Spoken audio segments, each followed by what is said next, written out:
Bonjour à tous, bienvenue dans Le Nouveau Dentiste, votre toute nouvelle émission dédiée à l'actualité des dentistes. Au sommaire de ce premier numéro, nous parlerons dans un instant des étudiants dentistes formés à l'étranger avec Alain Durand et Gilles Bélissa. Nous parlerons aussi d'intelligence artificielle avec l'invité Michel Sixou. Vous retrouverez également votre rubrique Le Vrai Faux avec Lily Zalkin et puis le MAG avec aujourd'hui le docteur Coignot, le cofondateur du réseau Urgence. Mais tout de suite, pour commencer, c'est notre focus du jour.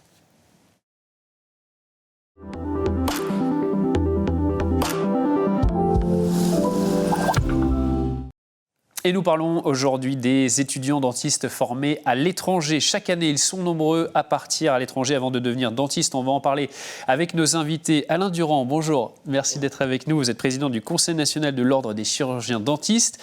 Merci d'être avec nous en plateau. Et en visio également avec nous, Gilles Bélissa. Bonjour, merci beaucoup d'être avec nous. Vous êtes fondateur de GEDS, Grandes études européennes de santé, qui propose des formations pour les étudiants à l'étranger. Merci beaucoup d'être là.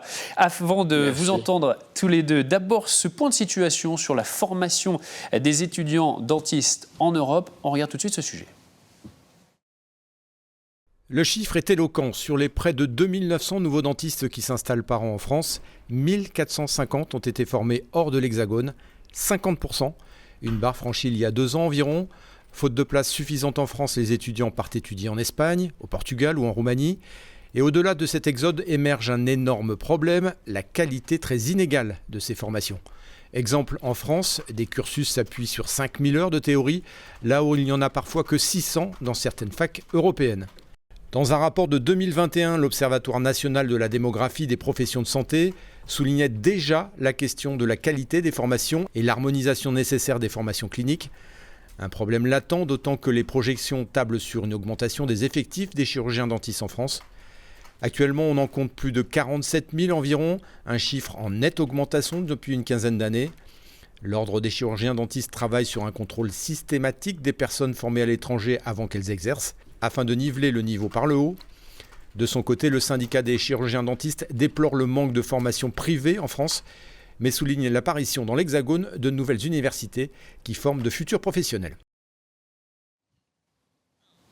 Alain Durand, on l'a entendu dans ce sujet, ce chiffre, 50% des chirurgiens dentistes exerçant en France qui ont été formés hors de l'Hexagone. Comment vous appréhendez-vous cette réalité ? Le problème, c'est le niveau de formation. On ne critique pas les gens qui sont formés au sein de l'Union européenne, on n'a rien contre l'Union européenne.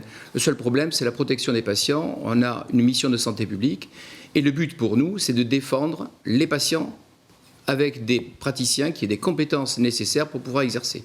Le seul problème, ce sont les formations cliniques. Formation théorique, c'est 5600 heures en France et 5000 heures à l'étranger, en Union européenne, obligatoire.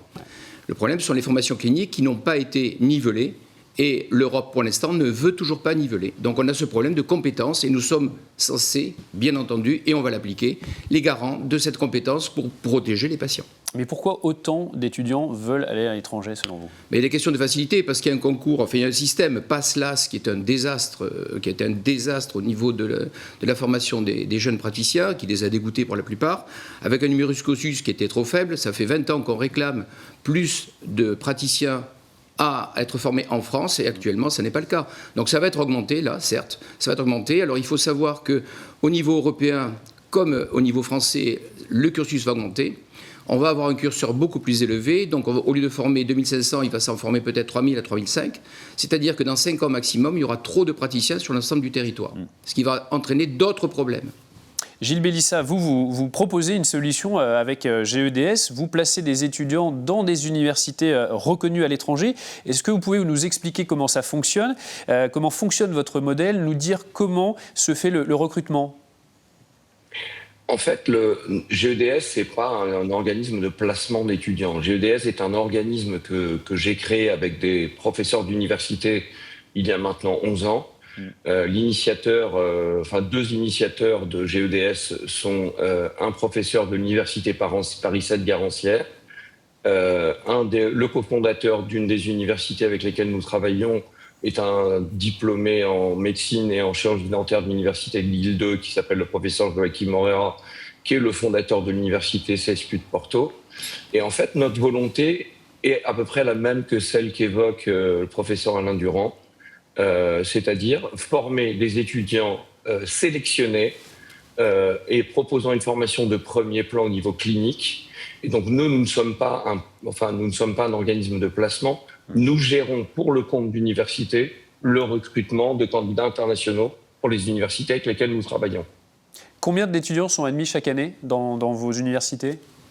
Alors, nous gérons des candidatures d'universités de santé dans plusieurs types de formations. Ça va de la médecine, la chirurgie dentaire, la kinésithérapie, les sciences vétérinaires, donc la médecine vétérinaire, l'ostéopathie et même d'autres formations plus techniques. Aujourd'hui, nous admettons à peu près 700 étudiants par an dans toutes les universités européennes avec lesquelles nous travaillons, parmi lesquels à peu près 220 étudiants en chirurgie dentaire sur différents pays d'Europe. Qu'est-ce qui garantit la qualité et la reconnaissance de ces formations, Gilles Bélissa ? En fait, la priorité des cofondateurs de GEDS, ça a toujours été de choisir des universités sélectives qui privilégient la formation clinique. La formation clinique dans nos universités partenaires sont au minimum égales à la formation clinique qui est proposée dans les meilleures universités européennes, c'est-à-dire notamment certaines universités françaises. Donc en fait, la grande force du programme que nous proposons, c'est de s'assurer que les diplômés soient parmi les mieux formés d'Europe. Et en fait, pour tout vous dire, les étudiants qui sortent de nos universités partenaires reçoivent en moyenne 10 offres d'emploi en fin d'études. 10 offres d'emploi en fin d'études. Parce que j'allais vous demander justement, une fois diplômés, comment se passe leur retour et leur intégration en France ? En fait, ce sont des diplômés de diplômes européens qui, dans le cadre du processus de Bologne d'équivalence des diplômes, peuvent s'inscrire à l'ordre de façon tout à fait normale. La particularité, effectivement, de l'Europe, mais c'est un petit peu le pareil en France, c'est qu'il y a des bonnes et des mauvaises universités. Et en fait, il y a des bonnes universités en France, des mauvaises universités en France. Il y a des bonnes universités en Europe et de très mauvaises universités en Europe. Et en fait, aujourd'hui, la difficulté des familles, en fait, c'est d'essayer dans tout ce marasme, dans ce choix énorme d'universités qui leur est proposé, de choisir effectivement des universités de qualité. Et c'est notre rôle de pouvoir proposer aux familles qui le souhaitent d'étudier en Europe dans des universités sélectionnées et qui offrent une formation de qualité. Alain Durand, vous, ce que vous voulez, c'est qu'il y ait un contrôle systématique de ces personnes formées à l'étranger avant qu'elles n'exercent en France. Alors, on reconnaît le diplôme, bien entendu, on respecte les textes européens, on va reconnaître le diplôme, ça sera inscrit sur une liste d'aptitudes. Ouais. Tout praticien qui soit européen, c'est-à-dire France y comprise, passera devant une commission avec des universitaires et des ordinaux pour regarder d'abord si le diplôme est vrai, parce qu'on a de plus en plus de faux diplômes qui arrivent d'autres pays, je ne les cite pas par exemple, enfin pour 5 000 € pour avoir un faux diplôme. Et une fois la personne sera passée devant cette commission, plusieurs solutions. Première solution, on trouve que le cursus est bon, pas de souci, il est inscrit tout de suite.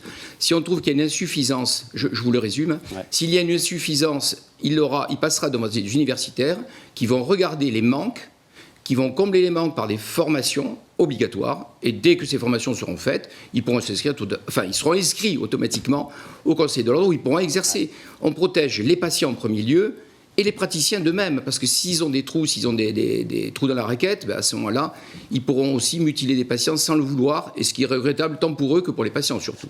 Vous privilégiez la qualité à la quantité, parce qu'on pourrait se dire on manque de praticiens, de dentistes dans certains territoires. La qualité, c'est quand même pour vous la priorité. Tout à fait. La qualité est primordiale. La quantité, le problème, c'est la répartition. Ouais. Vous avez des secteurs qui sont surdotés en France, qu'on appelle des zones non prioritaires. Vous avez Paris, entre autres, pour la plupart des arrondissements. Et le problème, c'est la répartition. Vous avez des zones comme la Lozère, la Corrèze, où on manque de praticiens. Donc il faut aussi essayer de créer des bassins de vie pour qu'il y ait des bassins de santé. C'est indissociable dans la politique territoriale. Mais il faut regarder aussi comment répartir ces praticiens. Parce que le jour où on en aura trop, ça sera la même chose. Vous aurez encore une surcharge de praticiens sur certains secteurs et une sous-charge sur d'autres secteurs. C'est là où on va intervenir aussi. Gilles Bélissa, comment vous imaginez et voyez l'évolution des parcours de formation en Europe dans les prochaines années ? En fait, l'évolution, je partage la position du professeur Durand, c'est qu'on doit aller vers plus de contrôle de niveau, vers plus de compétences. Il est évident que la répartition géographique des praticiens qui s'installent est un point vraiment déterminant. on ne peut pas avoir des zones autant sous-dotées dont parlait le professeur, et des zones où il y a trop de professionnels de santé, comme certaines grandes villes ou certains bassins en particulier. On est vraiment convaincu chez GEDS que la formation des professionnels de santé se fait sur un certain nombre de principes évidents. La sélection des meilleurs. Tout le monde n'est pas capable d'être un professionnel de santé. Ça exige un certain nombre de qualités. Qui sont des qualités humaines, qui sont des qualités professionnelles. Et aujourd'hui, sans sélection, pour vous donner un exemple très concret, en 2025, nous avons reçu 50 000 candidatures chez GEDS, de la part d'étudiants français, mais également des étudiants d'autres pays d'Europe. Sur les 50 000 candidatures, toutes formations médicales confondues, 700 étudiants ont été inscrits dans les universités. Ce qui confirme que la sélection est le préalable aux études de santé. Et ensuite, une fois que les étudiants sont sélectionnés, il faut qu'ils aient un solide bagage théorique, une très bonne formation pratique. Et pour que la formation pratique, préclinique puis clinique soit de bonne qualité, il y a une exigence absolument indispensable qui est le problème de beaucoup d'universités de mauvaise qualité en Europe. Il faut que les soins dans les cliniques universitaires soient très peu chers et qu'il y ait une vraie différence avec le privé. S'il n'y a pas de gros écarts, les gens ne vont pas se faire soigner dans les hôpitaux universitaires. Et en fait, c'est pour cette raison que dans le préalable de signature de partenariat pour le GEDS, on exige que les universités de santé avec lesquelles nous travaillons aient suffisamment de patients pour que les étudiants qui arrivent en 4e, en 5e et qui, avant de terminer leur cursus, voient énormément de patients pour effectivement, au contact de bons professeurs, avoir un très bon niveau. Alain Durand, professeur Durand, vous êtes d'accord ? Je vais juste intervenir sur un petit détail. Ce qui se passe aussi, on a actuellement des centres de santé qui sont, comme l'avait dit Olivier Véran à l'époque, déviants, c'est-à-dire qu'on a des recruteurs qui vont offrir des pots ou des séjours à des étudiants qui sortent des facultés, qu'elles soient françaises ou Union européenne, autres pays, et qui les rabattent en leur disant « mais tant pis, si vous êtes mal formés, nous c'est pas grave, on va vous aider ». Mais en vérité, ils dévient le système, ils abusent au niveau de la gestion et essaient de détourner des fonds, ce qui est beaucoup plus grave parce que les étudiants sont imbriqués là-dedans et embrigadés dans un système qui les dépasse complètement. Et c'est regrettable pour les étudiants et c'est regrettable surtout pour les patients. Gilles Bellissa, vous parliez il y a quelques instants des qualités humaines qui étaient nécessaires pour les futurs dentistes. Ce qu'il faut dire aussi, c'est que vous faites un accompagnement qui dépasse le scolaire. Justement, sur l'humain, vous jouez un rôle important.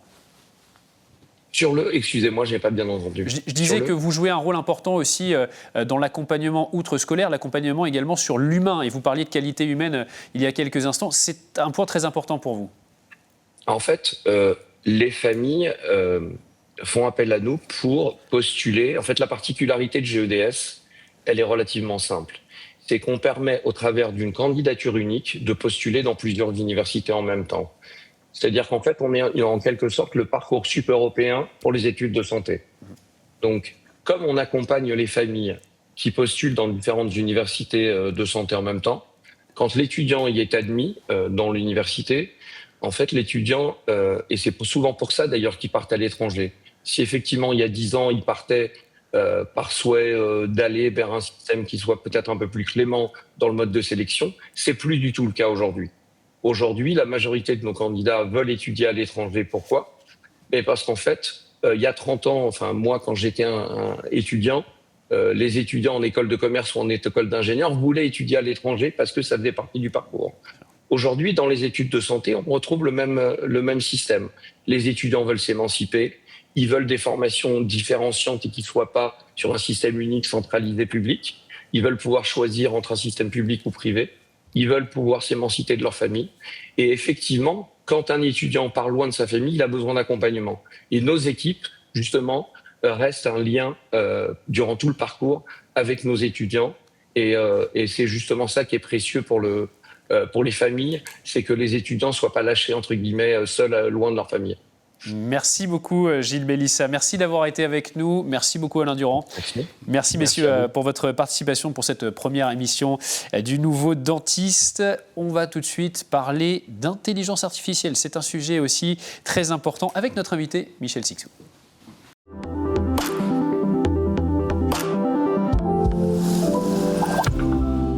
L'invité du nouveau dentiste, Michel Sixou. Bonjour, merci beaucoup d'être avec nous, Michel Sixou. Vous êtes professeur d'université en santé publique et praticien hospitalier. Nous parlons avec vous d'intelligence artificielle qui joue un rôle de plus en plus important dans le domaine de la santé, notamment pour les dentistes. Est-ce qu'on peut dire, Michel Sixou, que nous assistons actuellement à un changement total de paradigme ? Bonjour, oui, effectivement, il se passe quelque chose d'important. Ça a démarré il n'y a pas très longtemps, un certain 30 novembre 2022.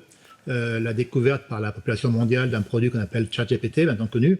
Nous sommes à 1200 jours après et aujourd'hui, il y a un changement complet de l'environnement médical. D'abord, on a 3 domaines qui sont principalement impactés. L'imagerie en particulier. Alors, dans le domaine médical, le métier de radiologue a changé. Chez nous également, l'imagerie est fortement impactée à travers des nouveaux produits qui apparaissent depuis 18 mois. Pour aider le praticien à analyser ces images radiologiques avec plus de détails, plus de précision, permettant d'anticiper les lésions, permettant de voir des choses parfois invisibles à l'œil humain, détecter des motifs que nous ne sommes pas encore capables de voir. Donc ça, c'est le premier champ qui est en changement profond. Ensuite, il y a un champ beaucoup plus difficile dans un cabinet, qui est le côté administratif, qui est la zone d'ombre des cabinets, où il faut gérer des appels téléphoniques plusieurs heures par jour. Eh bien, aujourd'hui, il y a des IA génératives avec des chatbots qui permettent de faire ça parfaitement. Prendre des rendez-vous, eh bien, aujourd'hui, ça peut être géré automatiquement par certains produits. Les courriers professionnels, qui occupent beaucoup de temps, eh bien, aujourd'hui, ils sont générés quasiment par la simple demande au niveau de la consultation. Les comptes rendus automatiques de consultation, le dossier médical qui se remplit automatiquement par l'enregistrement de la liste médicale, les ordonnances, les certificats médicaux, tout cela, qui constitue des heures et des heures d'activité chaque semaine, eh bien, est utilement et rempli par les IA qui sont à disposition pour pouvoir faire gagner du temps aux praticiens pour être plus au contact du patient, de même pour l'assistante dentaire. Enfin, il y a un domaine qui est une zone d'ombre humaine, c'est la planification. Vous avez un exemple caractéristique qui est l'EPR de Flamanville, qu'on a mis 2 fois plus de temps pour le construire, alors qu'on a mis tous les experts français. Eh bien, la planification n'est pas faite pour, le cerveau humain ne sait pas le faire.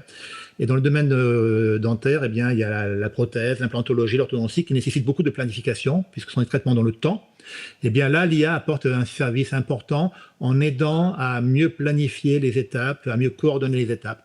Donc on voit 3 domaines de l'odontologie qui sont en totale révolution, mais il y en a au moins une dizaine qui vont changer complètement dans les 18 à 24 mois. Sur les caries... Donc l'IA est en train d'augmenter la capacité praticienne de façon importante en libérant du temps de travail. Voilà ce que fait l'IA actuellement. Sur les caries, Michel Sixou, on peut dire aussi que l'IA s'impose comme un outil d'aide au diagnostic des caries ? Alors effectivement, dans le domaine de la carie, on pensait avoir fait le tour du sujet. On se rend compte que les aides au diagnostic radiologique améliorent d'à peu près 25% le taux de découverte, d'identification des caries. Donc c'est des chiffres importants. Il y a une publication qui est sortie récemment dans la base PubMed disant qu'avec une précision de 93%, on avait des diagnostics quasiment 2 mois avant la découverte humaine possible de ces caries. Donc ça permet des traitements anticipés avant des dégâts importants. Donc une thérapeutique non plus de réparation, mais une thérapeutique préventive. Vous voyez, donc ça change même la vision du traitement puisqu'il serait anticipé par rapport à ce que nous sommes capables de voir. Est-ce qu'on va évoluer vers une nouvelle médecine, une médecine personnalisée, une médecine prédictive ? Alors ça, c'était une utopie jusqu'à maintenant, une théorie, c'est-à-dire la médecine des 4 P. Les 4 P, c'était personnalisée, prédictive, préventive et participative. Eh bien, l'IA est en train de transformer cette utopie, ce rêve en réalité. Alors pourquoi c'était une utopie ? Parce qu'elle nécessite de la complexité, cette médecine. Et l'humain a une capacité cognitive qui est limitée. On n'est pas capable d'assimiler assez de données pour pouvoir faire une médecine personnalisée. Alors c'était quoi cette complexité auquel l'IA accède ? D'abord la complexité du microbiote. Identifier le microbiote oral qui joue un rôle fondamental dans toutes les pathologies, cariode parodontale et même générale. Le microbiome, c'est-à-dire le côté génétique du microbiote. Le profil génétique du patient, on n'y accède pas parce que la relation aux pathologies orales est trop complexe. Les habitudes d'hygiène, on va poser des questions grossières, on va faire des tests assez grossiers, alors qu'aujourd'hui il y a des dispositifs connectés et on pourrait récupérer cette donnée sur nos systèmes d'IA pour analyser vraiment les pratiques du patient. Vous avez les systèmes de montre connectés avec la fréquence cardiaque, l'aspirateur corporel. Tout ça peut donner des informations qui peuvent aider à avoir une image du patient globale totalement différente de celle du praticien actuel parce que nos capacités sont limitées. Nos diagnostics sont basés sur des signes assez simples, sur des aires de décision, sur des recommandations, sur des référentiels. Donc des choses qui sont communes, générales, et on essaie de ne pas en sortir.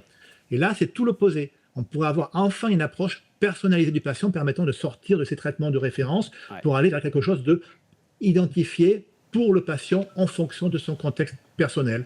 Donc c'est quelque chose de novateur. Hein. On ne s'attacherait plus à la maladie, mais au risque carieux, au risque parodontal. On pourrait non plus faire du curatif, mais faire de l'anticipatif. Vous voyez ? Donc voilà le rêve qui est à notre portée. C'est une révolution quasiment anthropologique qui est en train de se faire. En quelques mots, rapidement, Michel Sixou, ça pose aussi des problèmes, hein, ce qui est en train de se passer avec l'IA. Alors, toute révolution aussi importante est associée à des problèmes, à des risques. Et effectivement, l'IA n'échappe pas à cela. Hein. Il y a des risques éthiques, moraux, sécuritaires. Tout d'abord, la responsabilité. À qui appartient la responsabilité quand on utilise des outils comme cela ?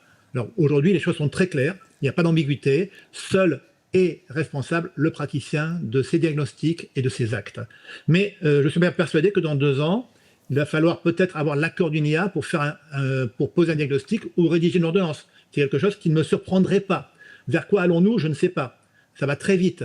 Mais aujourd'hui, la responsabilité, elle est une et entière. C'est le praticien et c'est une très bonne chose. Ensuite, le problème de sécurité des données. À travers, alors, en France et en Europe, on est plutôt bien protégé, mais on sent qu'il y a des attaques de multiples parts pour effondrer cette dépense. La RGPD, l'AI Act, la protection des données de santé HDS, mais on sent que c'est fragile, on sent alors qu'il faudrait le renforcer. Et enfin, il y a un autre risque qui est majeur, ce qu'on appelle le risque de deskilling, c'est-à-dire de perte de compétences. Ma génération a passé 30 ans à apprendre, à travailler, donc les diagnostics font partie de notre quotidien. Mais les jeunes praticiens qui vont être assistés par l'IA et qui n'auront jamais posé de diagnostic naturellement, est-ce qu'ils ne seront pas handicapés, trop assistés, comme avec des béquilles IA qui les empêchera d'avoir une vraie position critique ? Donc il y a un vrai risque de perte de capacité cognitive par l'utilisation abusive de l'IA ou non contrôlée. Parce qu'en fait, l'IA est une vraie intelligence qui raisonne véritablement.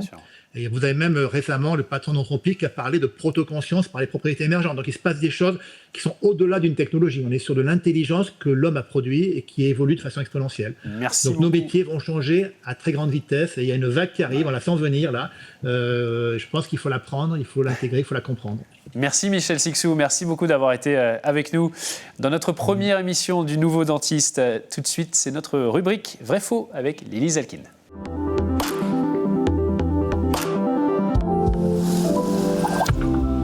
Le vrai-faux avec Lily Zalkin. Première question, Lily. Équiper son cabinet d'un défibrillateur cardiaque est obligatoire. Vrai ou faux ? C'est faux. Le défibrillateur automatisé externe, DAE, n'est pas obligatoire en cabinet, mais il est fortement recommandé. En revanche, s'il décide d'en installer un, le praticien doit respecter certaines règles, le déclarer, assurer son entretien et parfois permettre un accès extérieur 24 heures sur 24 pour qu'il puisse être utilisé par des tiers en cas d'urgence. Et justement, une mauvaise santé bucco-dentaire peut avoir des conséquences cardiovasculaires, vrai ou faux ? Ça, c'est clairement vrai, et peut-être même plus qu'on ne le pense. Caries et maladies parodontales pourraient quasiment doubler le risque d'AVC. Une étude publiée dans Neurology Open Access de l'Académie américaine de neurologie montre qu'une mauvaise santé bucco-dentaire est liée à un risque multiplié d'accident vasculaire cérébral ischémique avec une obstruction des artères. L'étude a suivi 600 patients pendant plus de 20 ans en comparant 3 profils et les résultats sont sans appel. 4% d'AVC chez les personnes en bonne santé, 6,9% chez celles atteintes de maladies parodontales et on monte jusqu'à 10% chez celles cumulant des maladies de gencives et des caries. Lily, vrai ou faux, la mauvaise haleine peut révéler une maladie chronique ? C'est vrai, la litose, le nom médical de la mauvaise haleine, est un sujet qui inspire beaucoup d'expressions. Puer du bec, haleine à décoller les papiers peints ou encore avoir avalé ses pieds.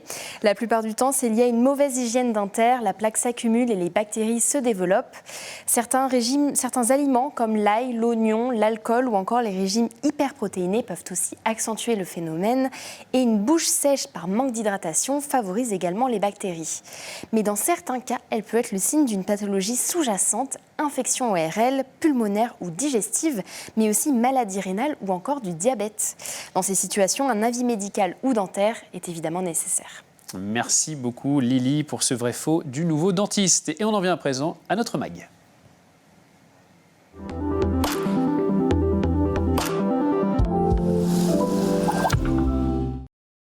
Bonjour docteur Sylvain Coignot, merci beaucoup d'être avec nous. Vous êtes chirurgien dentiste.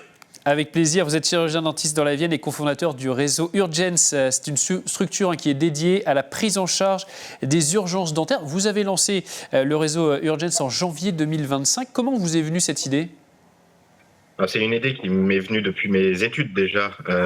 J'avais compris pendant mes études en fait que la prise en charge des urgences et des soins immédiats était un réel problème dans notre système de santé.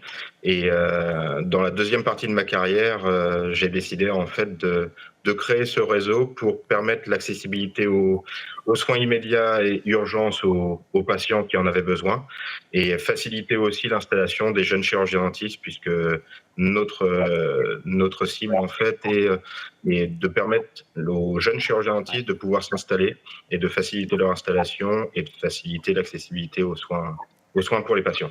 Alors, imaginons que j'ai une très forte douleur aux dents, qu'il y a une urgence. Comment ça se passe, cette prise en charge ? Je me connecte sur votre site, c'est urgence.fr. Et après, je dois remplir un questionnaire, c'est ça d'abord ? Exactement. Vous allez sur le site, en fait, vous demandez un rendez-vous en urgence. Il y a quelques questions qui sont assez synthétiques. Nous, on reçoit directement en fait la demande de contact dans la journée et même quelques heures après. On renvoie un mail au patient lui demandant en fait sa localisation et là où il se situe. Et donc, après cette prise de contact, on l'envoie au cabinet Urgence le plus proche, et tout en sachant exactement, quasiment, pourquoi il vient au cabinet, puisque le questionnaire nous oriente déjà le diagnostic. Combien de dentistes sont affiliés à Urgence ? Alors, c'est un tout jeune réseau. Là, nous avons notre cabinet qui est installé dans la Vienne, et nous sommes en train de nous installer en Nouvelle-Aquitaine. On a 4-5 chirurgiens dentistes qui sont en soutenance de thèse où on prépare leur installation. On a 3 jeunes chirurgiens dentistes dans la région lyonnaise qui sont aussi en soutenance de thèse et qu'on est en train de préparer. Donc là, pour l'instant, nous avons 2 praticiens installés officiellement, et à partir de 2027, on va augmenter puisqu'on en aura, je pense, 8 déjà installés pour 2027. Et en général, urgence dentaire, on parle de quoi ? Urgence dentaire, c'est tout. En fait, urgence dentaire, c'est le principe même du patient qui se casse la dent le week-end et qui ne peut pas avoir de praticien. Et le système de garde qui existe actuellement en France est insuffisant pour gérer en fait toutes les urgences dentaires. Bon, on peut absolument pas gérer tout sur un week-end, puisque le système de garde, pour l'instant, c'est 9h à midi les dimanches matins. Donc, on sait que les urgences, en fait, c'est tout le temps, toute la semaine. Donc, c'est pour ça qu'on a créé ce réseau pour que toute la semaine, les patients, en fait, en souffrance, puissent être pris en charge. Merci beaucoup, docteur Sylvain Coignot. Merci de nous avoir présenté donc Urgence. Merci d'avoir été avec nous dans Le Nouveau Dentiste. Merci à tous de nous avoir suivis donc pour ce premier numéro de l'émission Le Nouveau Dentiste, et je vous donne rendez-vous très vite pour un prochain épisode.